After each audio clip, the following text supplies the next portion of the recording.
Hi friends, ಎಲ್ಲರಿಗೂ ನಿಮ್ಮ ಪ್ರೀತಿಯ ಯೂಟ್ಯೂಬ್ ಚಾನಲ್ಗೆ ಸ್ವಾಗತ ಸುಸ್ವಾಗತ. ನೋಡಿ friends, civil P C notification ಅಂತೂ ಆಗಿದೆ. ನಿಮ್ಗೆ ಗೊತ್ತೇ ಇದೆ, 3991 ಹುದ್ದೆಗಳ ನೋಟಿಫಿಕೇಶನ್ HK ಮತ್ತು ನಾನ್ HK ಹುದ್ದೆಗಳ ನೋಟಿಫಿಕೇಶನ್ ಆಗಿದೆ. ಇದಕ್ಕೆ ಸಂಬಂಧಪಟ್ಟಂತೆ KEA ಏನ್ ಮಾಡಿದೆ, ಎಕ್ಸಾಮ್ ಡೇಟ್ ಅನ್ನು ಕೂಡ ರಿಲೀಸ್ ಮಾಡಿದೆ. ನೆಕ್ಸ್ಟ್ ಅಪ್ಲಿಕೇಶನ್ ಕೂಡ ನಿನ್ನೆಯಿಂದ ಜೂನ್ 10 ಅಂದ್ರೆ ನಿನ್ನೆಯಿಂದ ಏನಾಗಿದೆ, ಅಪ್ಲಿಕೇಶನ್ ಕೂಡ ಸ್ಟಾರ್ಟ್ ಆಗಿದೆ. ಓಕೆನಾ? ಎಸ್, ಎಲ್ಲ ಸ್ಟಾರ್ಟ್ ಆಗಿದೆ. ಇದ್ರಗೋಸ್ಕರ ನಾನು ಏನ್ ಮಾಡ್ಬೇಕಂತ ಮಾಡಿದ್ನಪ್ಪ ಅಂದ್ರೆ, PSI ಮತ್ತು PCN previous year question paper ಇರ್ತಾವಲ್ಲ, ಅವುಗಳನ್ನ ನಾನು ಡೈಲಿ ಒಂದು 20 ಕ್ವಶನ್ಗಳನ್ನ ಲೈವ್ ಒಂದು ಡಿಸ್ಕಷನ್ ಮಾಡ್ಬೇಕಂತೇಳಿ 2 ಸಲ ಟ್ರೈ ಮಾಡಿದೆ. ಆದ್ರೂ ಕೂಡ ಏನೋ ಪ್ರಾಬ್ಲಮ್ ನಿಂತರ ಅದು ಲೈವ್ ನಲ್ಲಿ ಕರೆಕ್ಟ್ ಆಗಿ ಕ್ಲಿಯರ್ ಕಾಣ್ತಾ ಇರಲಿಲ್ಲ. ಅದಕ್ಕಾಗಿ ನಾನು ರಿಟರ್ನ್ ಮೊದಲಿನ ಯಾವ ರೀತಿ ರೆಕಾರ್ಡ್ ಮಾಡಿ ವಿಡಿಯೋಸ್ ಗಳನ್ನ ಅಪ್ಲೋಡ್ ಮಾಡ್ತಾ ಇದ್ನಲ್ಲ, ಅದೇ ರೀತಿಯಾಗಿ ಡೈಲಿ ಅಪ್ಲೋಡ್ ಮಾಡ್ಬೇಕಂತ ಅನ್ಕೊಂಡಿದ್ದೀನಿ.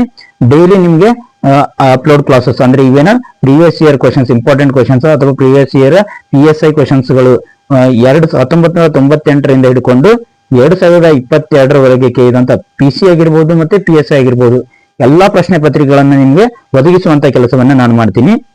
ಇವತ್ತು ನಾವೇನ್ ಮಾಡೋಣಪ್ಪ ಅಂದ್ರೆ, ಹಳೆಯ ಪ್ರಶ್ನೆ ಪತ್ರಿಕೆಗಳ ಒಂದು ವಿಶ್ಲೇಷಣೆ ತರಗತಿಯನ್ನ ನೋಡ್ತಾ ಬರೋಣ. ಇದು ಮೊದಲ ತರಗತಿಯಾಗಿರುತ್ತೆ. ಡೈಲಿ ನನ್ನ ಟೆಲಿಗ್ರಾಮ್ ಚಾನಲ್ಗೆ ಭೇಟಿ ನೀಡಿ, ಆ ಟೆಲಿಗ್ರಾಮ್ ಚಾನಲ್ ಅಲ್ಲಿ ನಾನು ಲಿಂಕ್ ಗಳನ್ನ ಹಾಕ್ತಾ ಇರ್ತೀನಿ. ಓಕೆನಾ?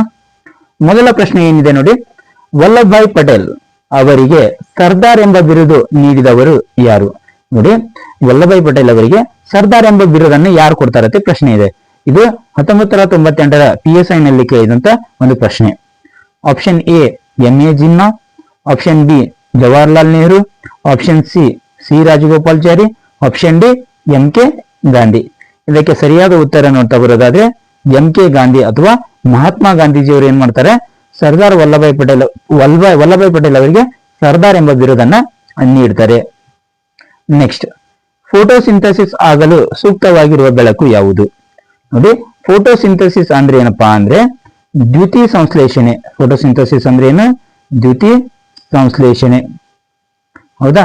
ಈ ದ್ಯುತಿ ಸಂಶ್ಲೇಷಣೆ ಕ್ರಿಯೆಗೆ ಯಾವ ಬೆಳಕು ಸೂಕ್ತವಾಗಿದೆ ಪ್ರಶ್ನೆ ಇದೆ. 1ನೇ ಆಪ್ಷನ್ ಏನಿದೆ, ಸೂರ್ಯನ ಬೆಳಕು. 2nd ಆಪ್ಷನ್ ನಕ್ಷತ್ರದ ಬೆಳಕು. 3rd ಆಪ್ಷನ್ ಚಂದ್ರನ ಬೆಳಕು. 4th ಆಪ್ಷನ್ ದೀಪದ ಬೆಳಕು.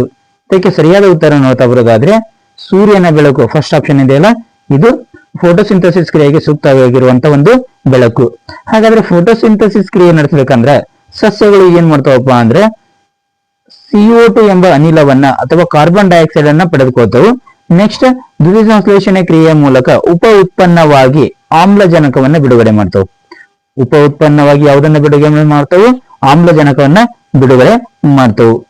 ಓಕೆನಾ? ನೆಕ್ಸ್ಟ್, ಪಾರ್ಲಿಮೆಂಟಿನ ಉಭಯ ಸದನಗಳ ಕಲಾಪದಲ್ಲಿ ಸದಸ್ಯರಲ್ಲದ ಕೆಳಕಂಡವರಲ್ಲಿ ಯಾರು ಭಾಗವಹಿಸಬಹುದು? ನೋಡಿ, ಪಾರ್ಲಿಮೆಂಟಿನ ಉಭಯ ಸದನ ಅಂದ್ರೆ, ಉಭಯ ಅಂದ್ರೆ 2 ಸದನಗಳು. ಒಂದು ಯಾವ್ದಿದೆಪ್ಪ, ಒಂದು ಲೋಕಸಭೆ ಇದೆ, ಇನ್ನೊಂದು ರಾಜ್ಯಸಭೆ ಇದೆ. ಈ ಲೋಕ ಮತ್ತು ರಾಜ್ಯಸಭೆಯಲ್ಲಿ ಕಲಾಪಗಳು ನಡೀತಾವಲ್ಲ, ಆ ಕಲಾಪದಲ್ಲಿ ಸದಸ್ಯರಲ್ಲದ ಒಬ್ಬ ವ್ಯಕ್ತಿ ಕೂಡ ಭಾಗವಹಿಸಬಹುದು. ಅವರಿಗೆ ಭಾಗವಹಿಸುವಂತ ಒಂದು ಅಧಿಕಾರ ಐತೆ. ಈ ಕೆಳಗಿನವರಲ್ಲಿ ಯಾರಿಗೆ ಆ ಅಧಿಕಾರ ಐತೆ ಪ್ರಶ್ನೆ ಇದೆ. ಇದಕ್ಕೆ ಸರಿಯಾದ ಉತ್ತರ ನೋಡ್ತಾ ಬರೋದಾದ್ರೆ ಅಟಾರ್ನಿ ಜನರಲ್ ಅವರು ಏನ್ ಮಾಡಬಹುದು, ಉಭಯ ಸದನಗಳ ಯಾವುದೇ ಕಲಾಪದಲ್ಲಿ ಭಾಗವಹಿಸಬಹುದು. ಆದರೆ ಮತದಾನ ಮಾಡುವಂತ ಹಕ್ಕಿಲ್ಲ ಅವರಿಗೆ. ಮತದಾನ ಮಾಡುವಂತ ಹಕ್ಕು ಯಾರಿಗಿಲ್ಲ? ಅಟಾರ್ನಿ ಜನರಲ್ ಅವರಿಗೆ ಇಲ್ಲ. ಓಕೆನಾ? ನೆಕ್ಸ್ಟ್, ಕೇಂದ್ರ ಸಂಪುಟ ಸಭೆಯ ಅಧ್ಯಕ್ಷತೆ ವಹಿಸುವ ವ್ಯಕ್ತಿ. ನೋಡಿ, ಕೇಂದ್ರ ಸಚಿವ ಸಂಪುಟ ಸಭೆಯ ಅಧ್ಯಕ್ಷತೆಯನ್ನ ಯಾರು ವಹಿಸ್ತಾರೆ ಅಂದ್ರೆ ಆಪ್ಷನ್ A ಸಂಪುಟದ ಕಾರ್ಯದರ್ಶಿ, ಆಪ್ಷನ್ B ಪ್ರಧಾನಮಂತ್ರಿ, ಆಪ್ಷನ್ C ರಾಷ್ಟ್ರಾಧ್ಯಕ್ಷರು, ಆಪ್ಷನ್ D ಸಂಪುಟದ ಸಚಿವರು ಸರದಿಯ ಮೇಲೆ ಪ್ರಶ್ನೆ ಆಪ್ಷನ್ ಇದೆ. ಇದಕ್ಕೆ ಸರಿಯಾದ ಉತ್ತರ ಪ್ರಧಾನಮಂತ್ರಿ. ನೋಡಿ, ಪ್ರಧಾನಮಂತ್ರಿಯವರು ಏನ್ ಮಾಡ್ತಾರೆ, ಕೇಂದ್ರ ಸಂಪುಟ ಸಭೆಯ ಅಧ್ಯಕ್ಷತೆಯನ್ನ ವಹಿಸ್ತಾರೆ. ಆದ್ರೆ ಪ್ರಧಾನಮಂತ್ರಿಯವರ ಬಗ್ಗೆ ನೋಡ್ತಾ ಬರೋದಾದ್ರೆ ಪ್ರಧಾನಮಂತ್ರಿಯವರ ನೇಮಕದ ಬಗ್ಗೆ ತಿಳಿಸುವಂತ ವಿಧಿ ಯಾವ್ದಪ್ಪ ಅಂದ್ರೆ 75ನೇ ವಿಧಿ. 75ನೇ ವಿಧಿ ಪ್ರಧಾನಮಂತ್ರಿಯವರ ಒಂದು ನೇಮಕಾತಿಯ ಬಗ್ಗೆ ತಿಳಿಸೈತಿ. ಹಾಗಾದ್ರೆ ಪ್ರಧಾನಮಂತ್ರಿಯವರನ್ನು ಯಾರು ನೇಮಕ ಮಾಡ್ತಾರಪ್ಪ ಅಂದ್ರೆ ರಾಷ್ಟ್ರಪತಿಯವರು ನೇಮಕ ಮಾಡ್ತಾರೆ. ಯಾರು ನೇಮಕ ಮಾಡ್ತಾರ? ಆ ರಾಷ್ಟ್ರಪತಿ. ಈ ಪ್ರಧಾನಮಂತ್ರಿಯವರಿಗೆ ಪ್ರಮಾಣ ವಚನವನ್ನು ಬೋಧಿಸೋರು ಯಾರು? ಪ್ರಮಾಣ ವಚನವನ್ನು ಬೋಧಿಸೋರು ಯಾರಪ್ಪ ಅಂದ್ರೆ ಅದೇ ರಾಷ್ಟ್ರಪತಿಯವರೇ ಪ್ರಮಾಣ ವಚನವನ್ನ ಬೋಧಿಸ್ತಾರೆ. ಹಾಗಾದ್ರೆ ಪ್ರಧಾನಮಂತ್ರಿಯವರು ರಾಜೀನಾಮೆ ನೀಡಬೇಕಾಗಿತ್ತು ಅಂದ್ರೆ ಯಾರಿಗೆ ನೀಡ್ತಾರೆ ಅಂದ್ರೆ ಅದೇ ರಾಷ್ಟ್ರಪತಿಯವರಿಗೆ ರಾಜೀನಾಮೆಯನ್ನ ನೀಡ್ತಾರೆ. ಓಕೆನಾ. ನೆಕ್ಸ್ಟ್, ಪಾರ್ಲಿಮೆಂಟಿನ ಸಂಯುಕ್ತ ಅಧಿವೇಶನದ ಅಧ್ಯಕ್ಷರು. ನೋಡಿ, ಪಾರ್ಲಿಮೆಂಟಿನ ಸಂಯುಕ್ತ ಅಧಿವೇಶನ, ಇಲ್ಲಿ ನಿಮಗೆ ಗೊತ್ತಾಗಬೇಕು ಸಂಯುಕ್ತ ಅಧಿವೇಶನ ಅಂದ್ರೆ ಏನಪ್ಪಾ ಅಂದ್ರೆ ಜಂಟಿ ಅಧಿವೇಶನ. ಸಂಯುಕ್ತ ಅಧಿವೇಶನ ಅಂದ್ರೆ ಏನು? ಜಂಟಿ ಅಧಿವೇಶನ. ಈ ಜಂಟಿ ಅಧಿವೇಶನದ ಅಧ್ಯಕ್ಷತೆಯನ್ನು ಯಾರು ವಹಿಸ್ತಾರೆ ಪ್ರಶ್ನೆ ಆಗಿದೆ. ಇದಕ್ಕೆ ಸರಿಯಾದ ಉತ್ತರ ನಾವು ನೋಡ್ತಾ ಬರೋದಾದ್ರೆ ಸಭಾಪತಿಯವರು ಏನ್ ಮಾಡ್ತಾರೆ? ಈ ಜಂಟಿ ಅಧಿವೇಶನದ ಅಧ್ಯಕ್ಷತೆಯನ್ನು ವಹಿಸ್ತಾರೆ. ಹಾಗಾದ್ರೆ ಜಂಟಿ ಅಧಿವೇಶನವನ್ನ ಯಾರು ಕರೀತಾರೆ? ಜಂಟಿ ಅಧಿವೇಶನವನ್ನ ಕರೆಯುವವರು ರಾಷ್ಟ್ರಾಧ್ಯಕ್ಷರು. ಯಾರು? ರಾಷ್ಟ್ರಾಧ್ಯಕ್ಷರು, ಅಥವಾ ನಾವು ರಾಷ್ಟ್ರಪತಿ ಅಂತ ಕರಿತೀವಲ್ಲ, ರಾಷ್ಟ್ರಪತಿಯವರು ಏನ್ ಮಾಡ್ತಾರ? ಈ ಜಂಟಿ ಅಧಿವೇಶನವನ್ನ 108ನೇ ವಿಧಿಯ ಮೂಲಕ ಜಂಟಿ ಅಧಿವೇಶನವನ್ನ ಕರೀತಾರ. ಇದರ ಅಧ್ಯಕ್ಷತೆಯನ್ನ ಸಭಾಪತಿಯವರು ವಹಿಸ್ಕೊಂಡಿರ್ತಾರೆ. ನೆಕ್ಸ್ಟ್, ಯಾವುದೇ ವಸ್ತುವಿನ ಭಾರ. ನೋಡಿ, 1998ರ PSI ನಲ್ಲಿ ಕೇಳಿದಂತ ಒಂದು ಪ್ರಶ್ನೆ, ಯಾವುದೇ ವಸ್ತುವಿನ ಭಾರ. ಯಾವುದೇ ವಸ್ತುವಿನ ಭಾರ ಆಪ್ಷನ್ ಎ ಧ್ರುವ ಮತ್ತು ಮೇರುಗಳಲ್ಲಿ ಹೆಚ್ಚಾಗಿರುತ್ತದೆ. ಆಪ್ಷನ್ ಬಿ ಬೆಟ್ಟಗಳ ಮೇಲೆ ಸಮತಲ ಪ್ರದೇಶಕ್ಕಿಂತ ಹೆಚ್ಚಾಗಿರುತ್ತದೆ. ಆಪ್ಷನ್ ಸಿ ಭೂಮಿಯ ಎಲ್ಲೆಡೆ ಒಂದೇ ಆಗಿರುತ್ತದೆ. ಆಪ್ಷನ್ ಡಿ ಭೂಮಧ್ಯ ರೇಖೆ ಬಳಿ ಹೆಚ್ಚಾಗಿರುತ್ತದೆ. ಇದಕ್ಕೆ ಸರಿಯಾದ ಉತ್ತರ ನಾವು ನೋಡ್ತಾ ಬರೋದಾದ್ರೆ, ಇದಕ್ಕೆ ಸರಿಯಾದ ಉತ್ತರ ಧ್ರುವ ಮತ್ತು ಮೇರುಗಳಲ್ಲಿ ಏನಾಗಿರ್ತೈತಿ? ಹೆಚ್ಚಾಗಿರ್ತೈತಿ. ಯಾವುದ್ರದ್ದು? ವಸ್ತುವಿನ ತೂಕ ಅಥವಾ ಭಾರ ಅಂತೇಳಿ ಕರಿತೀವಿ. ಹಾಗಾದ್ರೆ ಈ ತೂಕ ಯಾವ್ದ್ರ ಮೇಲೆ ಡಿಪೆಂಡ್ ಆಗಿತ್ತಪ್ಪ ಅಂದ್ರ ಆ ಪ್ರದೇಶ, ಯಾವ ಪ್ರದೇಶದಲ್ಲಿ ವಸ್ತು ಇರ್ತೈತಲ್ಲ ಆ ಪ್ರದೇಶದಲ್ಲಿರುವಂತ ಗುರುತ್ವದ ಮೇಲೆ, ಗುರುತ್ವ ಅಥವಾ ಗ್ರಾವಿಟಿ ಮೇಲೆ ಇದು ಡಿಪೆಂಡ್ ಆಗಿರ್ತೈತಿ. ಯಾವುದು? ವಸ್ತುವಿನ ತೂಕ. ಹೌದಾ? ಹಾಗಾದ್ರೆ ವಸ್ತುವಿನ ತೂಕ ಭೂಮಧ್ಯ ರೇಖೆಯ ಬಳಿ ಏನಿರ್ತೈತಪ್ಪ ಅಂದ್ರ ಕಡಿಮೆ ಆಗಿರ್ತೈತಿ. ಭೂಮಧ್ಯ ರೇಖೆಯ ಬಳಿ ಕಡಿಮೆ ಆಗಿರ್ತೈತಿ. ಯಾಕಪ್ಪ ಅಂದ್ರ ಭೂಮಧ್ಯ ರೇಖೆಯ ಬಳಿ ಗ್ರಾವಿಟೇಷನ್ ಫೋರ್ಸ್ ಏನಿರ್ತೈತಿ, ಗುರುತ್ವ ಏನಿರ್ತೈತಿ, ಕಡಿಮೆ ಇರ್ತೈತಿ. ಧ್ರುವ ಪ್ರದೇಶಗಳಲ್ಲಿ ಗುರುತ್ವ ಏನಾಗಿರ್ತೈತಿ? ಹೆಚ್ಚಾಗಿರ್ತೈತಿ. ಅದಕ್ಕಾಗಿ ತೂಕ ಏನಾಗಿರ್ತೈತಿ? ಗುರುತ್ವದ ಬದಲಿ ವಸ್ತುವಿನ ತೂಕ ಹೆಚ್ಚಾಗಿರ್ತೈತಿ. ಅದೇ ರೀತಿಯಾಗಿ ವಸ್ತುವಿನ ದ್ರವ್ಯ ರಾಶಿ ಅಂತ ಬರುತ್ತೆ. ವಸ್ತುವಿನ ಯಾವ ರಾಶಿ? ದ್ರವ್ಯ ರಾಶಿ. ಆ ದ್ರವ್ಯ ರಾಶಿ ಇದೆಯಲ್ಲ, ಇದು ಯಾವತ್ತೂ ಕೂಡ ಚೇಂಜ್ ಆಗಲ್ಲ. ವಸ್ತುವಿನ ದ್ರವ್ಯ ರಾಶಿ ಎಲ್ಲಾ ಪ್ರದೇಶಗಳಲ್ಲೂ ಕೂಡ ಒಂದೇ ಆಗಿರುತ್ತೆ. ಈ ದ್ರವ್ಯ ರಾಶಿಯ ಮೇಲೆ ನಿಮ್ಗೆ ಒಂದು ಪ್ರಶ್ನೆ ಕೇಳ್ಬೋದು. ಯಾವ ರೀತಿ ಕೇಳ್ಬೋದಪ್ಪ ಅಂದ್ರೆ, ಒಂದು ವಸ್ತುವಿನ ದ್ರವ್ಯರಾಶಿಯು ಭೂಮಿಯ ಮೇಲೆ 2 kg ಇದೆ ಅಂತ ತಿಳ್ಕೊಳ್ಳಿ. ಭೂಮಿಯ ಮೇಲೆ 2 kg ಒಂದು ವಸ್ತುವಿನ ದ್ರವ್ಯರಾಶಿ ಇದೆ. ಅದೇ ದ್ರವ್ಯರಾಶಿ ಚಂದ್ರನಲ್ಲಿಗೆ ಹೋದಾಗ ಅದೇ ವಸ್ತುವಿನ ದ್ರವ್ಯರಾಶಿ ಚಂದ್ರನಲ್ಲಿಗೆ ಎಷ್ಟಾಗುತ್ತೆ ಅಂತ ಕೇಳ್ತಾನೆ. ಅವಾಗ ನೀವೇನಂತ ಆನ್ಸರ್ ಮಾಡಬೇಕು? 2 kg ಅಂತಾನೆ ಆನ್ಸರ್ ಮಾಡಬೇಕು. ಯಾಕಪ್ಪ ಅಂದ್ರೆ ವಸ್ತುವಿನ ದ್ರವ್ಯರಾಶಿ ಏನಾಗಲ್ಲ, ಚೇಂಜ್ ಆಗಲ್ಲ. ನೆಕ್ಸ್ಟ್, ವಾಯುವಿನ ಒತ್ತಡವನ್ನ ಅಳೆಯುವ ಮಾನ ಯಾವುದು? ನೋಡಿ, ವಾಯುವಿನ ಒತ್ತಡವನ್ನು ನಾವು ಯಾವುದರಲ್ಲಿ ಅಳಿತೀವಿ ಅಂತೇಳಿ ಪ್ರಶ್ನೆ ಇದೆ. ಫಸ್ಟ್ ಒನ್ ಏನಿದೆ? Altimeter. Second one hygrometer. Third one hydrometer. Fourth one barometer. ಇದಕ್ಕೆ ಸರಿಯಾದ ಉತ್ತರ ಬಾರೋಮೀಟರ್. ನೋಡಿ, ವಾಯುವಿನ ಒತ್ತಡವನ್ನ ನಾವು ಬಾರೋಮೀಟರ್ ನಲ್ಲಿ ಅಳತೆ ಮಾಡ್ತೀವಿ. ಈ ಬಾರೋಮೀಟರ್ ಯಾವುದಕ್ಕೆ ಬಳಕೆ ಮಾಡ್ತೀವಿ ಅಂದ್ರೆ ವಾಯುವಿನ ಒತ್ತಡವನ್ನ ಅಳತೆ ಮಾಡಲು ಬಳಸುವಂತ ಒಂದು ಸಾಧನ. ಅದೇ ರೀತಿಯಾಗಿ ವಾಯು ಅಥವಾ ಗಾಳಿಯಲ್ಲಿರುವಂತಹ ತೇವಾಂಶವನ್ನ ಅಳತೆ ಮಾಡಲು ನಾವು ಯಾವ ಸಾಧನವನ್ನ ಬಳಕೆ ಮಾಡ್ತೀವಪ್ಪ ಅಂದ್ರ ಹೈಗ್ರೋಮೀಟರ್ ಅನ್ನ ಬಳಕೆ ಮಾಡ್ತೀವಿ. ಹೈಗ್ರೋಮೀಟರ್ ಅನ್ನ ಗಾಳಿಯಲ್ಲಿರುವಂತಹ ತೇವಾಂಶವನ್ನ ಅಳತೆ ಮಾಡಕ್ಕೆ ಬಳಕೆ ಮಾಡ್ತೀವಿ. ನೆಕ್ಸ್ಟ್, ಎತ್ತರವಾದಂತ ವಸ್ತುಗಳನ್ನ ಅಳತೆ ಮಾಡಲು ಅಲ್ಟಿಮೀಟರ್ ಅನ್ನ ಬಳಕೆ ಮಾಡ್ತೀವಿ. ಏನನ್ನ ಬಳಕೆ ಮಾಡ್ತೀವಿ? ಅಲ್ಟಿಮೀಟರ್. ಹೌದಾ? ಒಂದು ವಿಮಾನದ ಎತ್ತರ ಆಗಿರ್ಬೋದು, ಅವುಗಳ ಎತ್ತರವನ್ನ ಅಳತೆ ಮಾಡಲು ಅಲ್ಟಿಮೀಟರ್ ಅನ್ನ ಬಳಕೆ ಮಾಡ್ತೀವಿ. ನೆಕ್ಸ್ಟ್, ಅನಿಮೋಮೀಟರ್ ಅಂತ ಬರುತ್ತೆ. ಯಾವ ಮೀಟರ್? ಅನಿಮೋಮೀಟರ್. ಈ ಅನಿಮೋಮೀಟರ್ ಅನ್ನ ಯಾವ್ದಕ್ಕೆ ಬಳಕೆ ಮಾಡ್ತೀವಿ ಅಂದ್ರ ಗಾಳಿಯ ವೇಗವನ್ನ ಅಳತೆ ಮಾಡಲು ಬಳಕೆ ಮಾಡ್ತೀವಿ. ಯಾವ್ದನ್ನ? ಗಾಳಿಯ ವೇಗವನ್ನ ಅಳತೆ ಮಾಡಲು ಅನಿಮೋಮೀಟರ್ ಅನ್ನ ಬಳಕೆ ಮಾಡ್ತೀವಿ. ನೆಕ್ಸ್ಟ್, ದಿಢೀರ್ ಚೈತನ್ಯ ತುಂಬಲು ಕ್ರೀಡಾಪಟುಗಳಿಗೆ ಏನು ನೀಡಬಹುದು? ನೋಡಿ, ಕ್ರೀಡಾಪಟುಗಳಿಗೆ ದಿಢೀರಾಗಿ ಚೈತನ್ಯವನ್ನ ತುಂಬಲು ಏನನ್ನ ನೀಡಬೇಕಪ್ಪ ಅಂದ್ರೆ ಇದಕ್ಕೆ ಸರಿಯಾದ ಉತ್ತರ ಕಿತ್ತಳೆ ಹಣ್ಣನ್ನ ನೀಡಬೇಕು. ಏನ್ ನೀಡಬೇಕು? ಕಿತ್ತಳೆ ಹಣ್ಣು. ನೆಕ್ಸ್ಟ್, ನೊಬೆಲ್ ಪ್ರಶಸ್ತಿ ಪಡೆದ ಪ್ರಥಮ ಭಾರತೀಯ ಯಾರು? ನೋಡಿ, ನೊಬೆಲ್ ಪ್ರಶಸ್ತಿಯನ್ನ ಪಡೆದಂತಹ ಮೊದಲ ಭಾರತೀಯ ಯಾರತ್ತೆ ಪ್ರಶ್ನೆ ಇದೆ. ಆಪ್ಷನ್ ನೋಡಿ, ಒಂದನೇದ್ದು CV ರಾಮನ್, ಎರಡನೇದ್ದು Jagadish Chandra Bose, option C Rabindranath Tagore, option D sir M Visvesvaraya. ಇದಕ್ಕೆ ಸರಿಯಾದ ಉತ್ತರವನ್ನು ನೋಡ್ತಾ ಬರೋದಾದ್ರೆ ಆಪ್ಷನ್ ಸಿ ರವೀಂದ್ರನಾಥ್ ಟ್ಯಾಗೋರ್. ರವೀಂದ್ರನಾಥ್ ಟ್ಯಾಗೋರ್ ಅವರು ನೊಬೆಲ್ ಪ್ರಶಸ್ತಿ ಪಡೆದ ಪ್ರಥಮ ಭಾರತೀಯ. ಹಾಗಾದ್ರೆ ಇವರು ಯಾವ ಕ್ಷೇತ್ರದಲ್ಲಿ ನೊಬೆಲ್ ಪಡೆದ್ರು ಅಂತ ನೋಡ್ತಾ ಬರೋದಾದ್ರೆ, ಇವರಿಗೆ ಸಾಹಿತ್ಯ ಕ್ಷೇತ್ರದಲ್ಲಿ ನೊಬೆಲ್ ನೀಡಲಾಯಿತು. ಯಾವ ಕ್ಷೇತ್ರ? ಸಾಹಿತ್ಯ ಕ್ಷೇತ್ರ. ಎಷ್ಟರಲ್ಲಿ ಅಂದ್ರೆ 1913ರಲ್ಲಿ. ಎಷ್ಟರಲ್ಲಿ? 1913. ಯಾವ ಕೃತಿ ಅಂತ ಕೇಳಿದ್ರೆ ನೀವೇನಂತ ಆನ್ಸರ್ ಮಾಡಬೇಕು? ಗೀತಾಂಜಲಿ. ಯಾವ ಕೃತಿ? ಗೀತಾಂಜಲಿ ಕೃತಿಗೆ ನೀಡಲಾಯಿತು.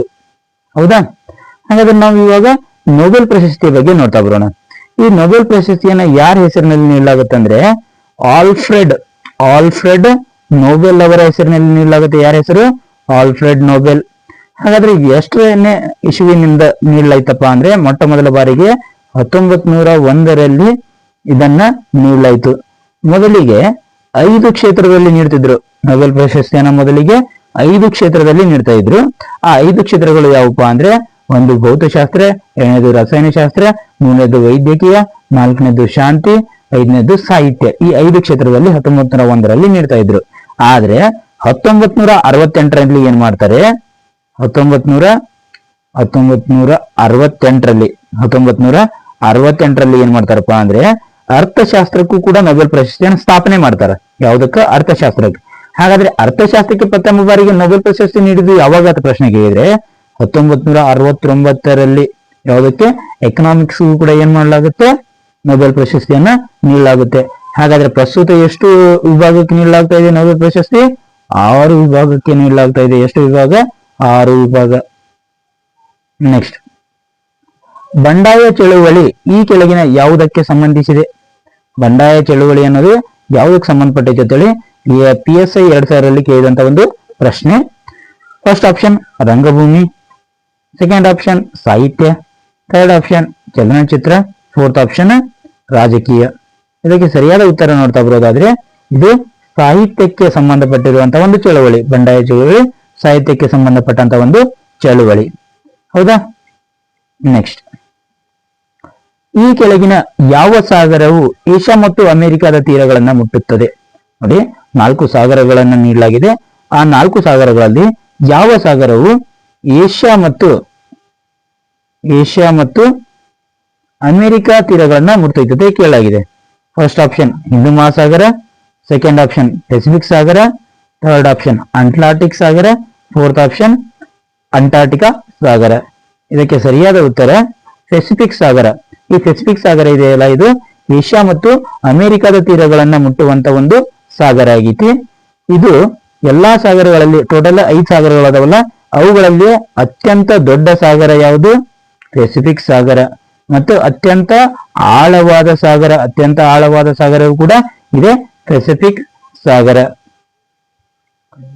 ನೆಕ್ಸ್ಟ್, ಭಾರತದ ಅತ್ಯಂತ ದೊಡ್ಡ ಗುಮ್ಮಟ ಯಾವುದು? ಇದು PSI 2000ರಲ್ಲಿ ಕೇಳಿದಂತ ಒಂದು ಪ್ರಶ್ನೆ. ಇದಕ್ಕೆ ನಿಮ್ಗಂತೂ ಆನ್ಸರ್ ಗೊತ್ತೇ ಇರುತ್ತೆ. ಏನಪ್ಪಾ ಅಂದ್ರೆ ಗೋಳ ಗುಮ್ಮಟ. ನೋಡಿ, ವಿಜಯಪುರ ಜಿಲ್ಲೆಯಲ್ಲಿ ಕಂಡು ಬರುವಂತ ಯಾವ ಜಿಲ್ಲೆ? ವಿಜಯಪುರ ಜಿಲ್ಲೆಯಲ್ಲಿ ಕಂಡು ಬರುವಂತ ಗೋಳ ಗುಮ್ಮಟವು ಭಾರತದ ಅತ್ಯಂತ ದೊಡ್ಡ ಗುಮ್ಮಟವಾಗಿದೆ. ಹಾಗಾದ್ರೆ ಗೋಳ ಗುಮ್ಮಟವನ್ನ ಯಾರು ನಿರ್ಮಾಣ ಮಾಡ್ತಾರಪ್ಪ ಅಂದ್ರೆ ಆದಿಲ್ ಶಾಹಿ. ಅದರಲ್ಲೂ ಕೂಡ ಮೊಹಮ್ಮದ್ ಆದಿಲ್ ಶಾಹಿ ಏನ್ ಮಾಡ್ತಾನ? ಗೋಳ ಗುಮ್ಮಟವನ್ನ ನಿರ್ಮಿಸ್ತಾನ. 13ನೇ ಪ್ರಶ್ನೆ, ಕಿತ್ತೂರು ರಾಣಿ ಚೆನ್ನಮ್ಮನ ಪತಿಯ ಹೆಸರೇನು? ಇದಕ್ಕೆ ಸರಿಯಾದ ಉತ್ತರ ಮಲ್ಲ ಸರ್ಜಾ ದೇಸಾಯಿ. ಮಲ್ಲ ಸರ್ಜಾ ದೇಸಾಯಿ ಅನ್ನೋದು ಕಿತ್ತೂರು ರಾಣಿ ಚೆನ್ನಮ್ಮನ ಪತಿಯ ಅಥವಾ ಗಂಡನ ಹೆಸರಾಗಿದೆ. 14ನೇ ಪ್ರಶ್ನೆ, 1924ರಲ್ಲಿ ಬೆಳಗಾವಿಯಲ್ಲಿ ನಡೆದಂತ ಒಂದು ಅಖಿಲ ಭಾರತ ಕಾಂಗ್ರೆಸ್ ಅಧಿವೇಶನದ ಅಧ್ಯಕ್ಷತೆಯನ್ನು ವಹಿಸಿದ್ದವರು ಯಾರತ್ತೆ ಪ್ರಶ್ನೆ ಇದೆ. ಇದಕ್ಕೆ ಸರಿಯಾದ ಉತ್ತರ ನೋಡ್ತಾ ಬರೋದಾದ್ರೆ ಮಹಾತ್ಮ ಗಾಂಧೀಜಿ. ನೋಡಿ, ಮಹಾತ್ಮ ಗಾಂಧೀಜಿಯವರು ಅಧ್ಯಕ್ಷತೆ ವಹಿಸಿದಂತ ಏಕೈಕ ಕಾಂಗ್ರೆಸ್ ಅಧಿವೇಶನ ಯಾವುದಪ್ಪ ಅಂದ್ರೆ ಅದುವೇ ಬೆಳಗಾವಿ ಕಾಂಗ್ರೆಸ್ ಅಧಿವೇಶನ. ಆ ಬೆಳಗಾವಿ ಕಾಂಗ್ರೆಸ್ ಅಧಿವೇಶನ ಯಾವಾಗ ನಡೀತಪ್ಪ ಅಂದ್ರೆ 1924ರಲ್ಲಿ ನಡೀತು. ಇತ್ತೀಚೆಗೆ ಇದು 2024ಕ್ಕೆ 100 ವರ್ಷಗಳನ್ನ ಪೂರೈಸಿತು. ಯಾವುದು? ಬೆಳಗಾವಿ ಕಾಂಗ್ರೆಸ್ ಅಧಿವೇಶನ. ಮಹಾತ್ಮ ಗಾಂಧೀಜಿಯವರು ಅಧ್ಯಕ್ಷತೆ ವಹಿಸಿದಂತ ಏಕೈಕ ಅಧಿವೇಶನ ಇದು. ಓಕೆನಾ? ಎಸ್. ನೆಕ್ಸ್ಟ್, ಕುಸುಮ ಬಾಲೆ ಎಂಬ ಕಾದಂಬರಿಯ ಕರ್ತೃ ಯಾರು? ನೋಡಿ, ಕುಸುಮ ಬಾಲೆ ಅನ್ನೋದು ಒಂದು ಕಾದಂಬರಿ. ಈ ಕಾದಂಬರಿ ಯಾರ್ದಂತೇಳಿ ಪ್ರಶ್ನೆ ಇದೆ. ಫಸ್ಟ್ ಆಪ್ಷನ್ ಏನಿದೆ? Masti Venkatesha Iyengar, second option U R Ananthamurthy, third option Devanur Mahadeva, fourth option P Lankesh. ಇದಕ್ಕೆ ಸರಿಯಾದ ಉತ್ತರ ನೋಡ್ತಾ ಬರೋದಾದ್ರೆ ದೇವನೂರು ಮಹಾದೇವ. ದೇವನೂರು ಮಹಾದೇವ ಅನ್ನೋದು ಇವರು ರಚಿಸಿದಂತ ಒಂದು ಕಾದಂಬರಿಯ ಕುಸುಮ ಬಾಲೆ. ನೋಡಿ, ಈ ಪ್ರಶ್ನೆಯನ್ನ ಇತ್ತೀಚೆಗೆ ನಡೆದಂತ BMTC ಕೆಇಎ ನಡೆಸಿದಂತ BMTC ಪ್ರಶ್ನೆ ಪತ್ರಿಕೆಗಳಲ್ಲೂ ಕೂಡ ಕೇಳಲಾಗಿತ್ತು. ಅಂದ್ರೆ ಇದು ಇಂಪಾರ್ಟೆಂಟ್ ಆಗುತ್ತೆ, ಹಲವು ಬಾರಿ ಪ್ರಶ್ನೆ ಪತ್ರಿಕೆಗಳು ರಿಪೀಟ್ ಆಗಿದಾವೆ. ನೆಕ್ಸ್ಟ್ ಆಗಲೇ 1924ರಲ್ಲಿ ಬೆಳಗಾವಿ ಕಾಂಗ್ರೆಸ್ ಅಧಿವೇಶನ ಇತ್ತಲ್ಲ, ಅದು ಕೂಡ ಹಲವು ಬಾರಿ ಕೇಳಲಾಗಿದೆ. ಹೌದಾ, ಇವೆಲ್ಲ ಇಂಪಾರ್ಟೆಂಟ್ ಕ್ವಶನ್ಸ್, ನೆಗ್ಲೆಕ್ಟ್ ಮಾಡಕ್ ಹೋಗ್ಬಿಡಿ. ಓಕೆನಾ. ನೆಕ್ಸ್ಟ್, KK ಹೆಬ್ಬಾರ್ ಅವರು ಕನ್ನಡದ ಡ್ಯಾಶ್. KK ಹೆಬ್ಬಾರ್ ಅವರು ಈ ಕನ್ನಡದ ಏನಪ್ಪಾ ಅಂದ್ರೆ ಅವರೊಬ್ರು ಚಿತ್ರಕಾರರು. KK ಹೆಬ್ಬಾರ್ ಅವರು ಏನು, ಅವರೊಬ್ರು ಚಿತ್ರಕಾರರು. ಇದು ಕೂಡ ಹಲವು ಬಾರಿ ಕೇಳಿದಂತ ಒಂದು ಪ್ರಶ್ನೆಯಾಗಿದೆ. ಮುಂದಿನ ಪ್ರಶ್ನೆ, ಮೂಲಭೂತ ಹಕ್ಕುಗಳನ್ನ ತಾತ್ಕಾಲಿಕವಾಗಿ ರದ್ದು ಮಾಡುವ ಅಧಿಕಾರ ಯಾರಿಗಿದೆ? ನೋಡಿ, ಫಂಡಮೆಂಟಲ್ ರೈಟ್ಸ್ ಅದಾವಲ್ಲ, ಆ ಫಂಡಮೆಂಟಲ್ ರೈಟ್ಸ್ ಗಳನ್ನ ತಾತ್ಕಾಲಿಕವಾಗಿ ಯಾರು ರದ್ದು ಮಾಡಬಹುದು ಅಷ್ಟೇ ಪ್ರಶ್ನೆ ಇದೆ. ಫಸ್ಟ್ ಆಪ್ಷನ್ ರಾಷ್ಟ್ರಪತಿ, ಸೆಕೆಂಡ್ ಆಪ್ಷನ್ ಪ್ರಧಾನಮಂತ್ರಿ, ಥರ್ಡ್ ಆಪ್ಷನ್ ಸಂಸತ್ತು, ಫೋರ್ತ್ ಆಪ್ಷನ್ ಸುಪ್ರೀಂ ಕೋರ್ಟ್. ಇದಕ್ಕೆ ಸರಿಯಾದ ಉತ್ತರ ರಾಷ್ಟ್ರಪತಿ. ರಾಷ್ಟ್ರಪತಿ ಏನ್ ಮಾಡ್ಬೋದಪ್ಪ ಅಂದ್ರೆ ಮೂಲಭೂತ ಹಕ್ಕುಗಳನ್ನ ತಾತ್ಕಾಲಿಕವಾಗಿ ರದ್ದು ಮಾಡಬಹುದು. ಹಾಗಾದ್ರೆ ಮೂಲಭೂತ ಹಕ್ಕುಗಳ ಬಗ್ಗೆ ತಿಳಿಸುವಂತ ಭಾಗ ಯಾವ್ದಪ್ಪ ಅಂದ್ರೆ 3ನೇ ಭಾಗ. ಎಷ್ಟನೇ ಭಾಗ? 3ನೇ ಭಾಗ ಇದೆಯಲ್ಲ, ಇದು ಮೂಲಭೂತ ಹಕ್ಕುಗಳ ಬಗ್ಗೆ, ಫಂಡಮೆಂಟಲ್ ರೈಟ್ಸ್ ಬಗ್ಗೆ ತಿಳಿಸೈತಿ. ಓಕೆನಾ. ನೆಕ್ಸ್ಟ್ ವಿಧಿ ನೋಡ್ತಾ ಬರೋದಾದ್ರೆ 12ನೇ ವಿಧಿಯಿಂದ 35ನೇ ವಿಧಿಯವರೆಗೆ ಮೂಲಭೂತ ಹಕ್ಕುಗಳಿದಾವೆ. ಹಾಗಾಗಿ ಟೋಟಲ್ ಒಟ್ಟು 6 ಮೂಲಭೂತ ಹಕ್ಕುಗಳಿದಾವೆ. ಎಷ್ಟದವು? 6. ಮೊದಲ ಏನು ನಮ್ಮ ಸಂವಿಧಾನ ಜಾರಿಗೆ ಬಂದಿತ್ತಲ್ಲ, ಅವಾಗ 7 ಮೂಲಭೂತ ಹಕ್ಕುಗಳಿದ್ದು. ಎಷ್ಟು? 7 ಇದ್ದು. 44ನೇ ತಿದ್ದುಪಡಿಯ ಮೂಲಕ ಏನ್ ಮಾಡ್ಲಾಯ್ತಪ್ಪ ಅಂದ್ರೆ ಆಸ್ತಿಯ ಹಕ್ಕನ್ನ ಮೊರಾರ್ಜಿ ದೇಸಾಯಿ ಅವರ ಸರ್ಕಾರ ಏನ್ ಮಾಡ್ಲಾಯಿತು, ಅದನ್ನ ಆಸ್ತಿ ಹಕ್ಕನ್ನ 44ನೇ ತಿದ್ದುಪಡಿಯ ಮೂಲಕ 1978ರಲ್ಲಿ ತೆಗೆದು ಹಾಕಲಾಯಿತು. ಅವಾಗಲಿಂದ ಇವಾಗ ಎಷ್ಟದವಪ್ಪ ಅಂದ್ರೆ ಪ್ರಸ್ತುತ 6 ಮೂಲಭೂತ ಹಕ್ಕುಗಳದವು. ನೆಕ್ಸ್ಟ್, ರಾಜ್ಯಸಭೆಯ ಸದಸ್ಯರ ಅಧಿಕಾರಾವಧಿ. ಇದಕ್ಕೆ ಸರಿಯಾದ ಉತ್ತರ ನೋಡ್ತಾ ಬರೋದಾದ್ರೆ 6 ವರ್ಷ. ನೋಡಿ, ರಾಜ್ಯಸಭೆ ಮತ್ತು ವಿಧಾನ ಪರಿಷತ್ ಬರುತ್ತಲ್ಲ, ರಾಜ್ಯಗಳಲ್ಲಿ ವಿಧಾನ ಪರಿಷತ್, ಅದೇ ರೀತಿಯಾಗಿ ಕೇಂದ್ರಗಳಲ್ಲಿ ರಾಜ್ಯಸಭೆ ಬರ್ತೈತಿ. ಅವರ ಸದಸ್ಯರ ಅಧಿಕಾರಾವಧಿ ಎಷ್ಟಪ್ಪ ಅಂದ್ರೆ 6 ವರ್ಷ. ಹೌದಾ. ಇವರ ಕನಿಷ್ಠ ವಯಸ್ಸು ಎಷ್ಟೊತ್ತಿಗೆ ಇದ್ರೆ 30 ವರ್ಷ. ನೋಡಿ, ವಿಧಾನ ಪರಿಷತ್ ಮತ್ತು ರಾಜ್ಯಸಭೆಯ ಸದಸ್ಯರ ಕನಿಷ್ಠ ವಯಸ್ಸು ಎಷ್ಟಾಗಿರ್ಬೇಕು? 30 ವರ್ಷ ಇದ್ದು ಅಂದ್ರೆ ಮಾತ್ರ ಅವರು ಈ ಚುನಾವಣೆಗಳಿಗೆ ಸ್ಪರ್ಧಿಸಲು ಅವಕಾಶ ಇರ್ತೈತಿ. ನೆಕ್ಸ್ಟ್, ಈ 5 ವರ್ಷ ಅನ್ನೋದು ಇದು ಲೋಕಸಭಾ ಸದಸ್ಯರ ಅಧಿಕಾರಾವಧಿ. ನೆಕ್ಸ್ಟ್ ಇದು ವಿಧಾನಸಭಾ ಸದಸ್ಯರ ಅಧಿಕಾರಾವಧಿ. ಅದೇ ರೀತಿಯಾಗಿ ರಾಷ್ಟ್ರಪತಿಯವರ ಅಧಿಕಾರಾವಧಿ, ಉಪರಾಷ್ಟ್ರಪತಿಯವರ ಅಧಿಕಾರಾವಧಿ ಇದು 5 ವರ್ಷ ಆಗಿರ್ತದೆ. ಎಷ್ಟಾಗಿರ್ತೈತಿ? 5 ವರ್ಷ. ನೆಕ್ಸ್ಟ್, ಭಾರತದ ಸಂವಿಧಾನದಲ್ಲಿ ಒಕ್ಕೂಟದ ಕಾರ್ಯನಿರ್ವಹಣಾ ಅಧಿಕಾರ ಯಾರಿಗಿದೆ? ನೋಡಿ, ಭಾರತದ ಸಂವಿಧಾನದಲ್ಲಿ ಒಕ್ಕೂಟದ ಕಾರ್ಯನಿರ್ವಹಣಾ ಅಧಿಕಾರ ಯಾರಿಗಿದೆ ಅಂತೇಳಿ ಪ್ರಶ್ನೆಯಾಗಿದೆ. ಇದಕ್ಕೆ ಸರಿಯಾದ ಉತ್ತರವನ್ನು ನೋಡ್ತಾ ಬರೋದಾದ್ರೆ ರಾಷ್ಟ್ರಪತಿ. ರಾಷ್ಟ್ರಪತಿಯವರಿಗೆ ಒಕ್ಕೂಟದ ಕಾರ್ಯನಿರ್ವಹಣಾ ಅಧಿಕಾರ ಇರ್ತೈತಿ.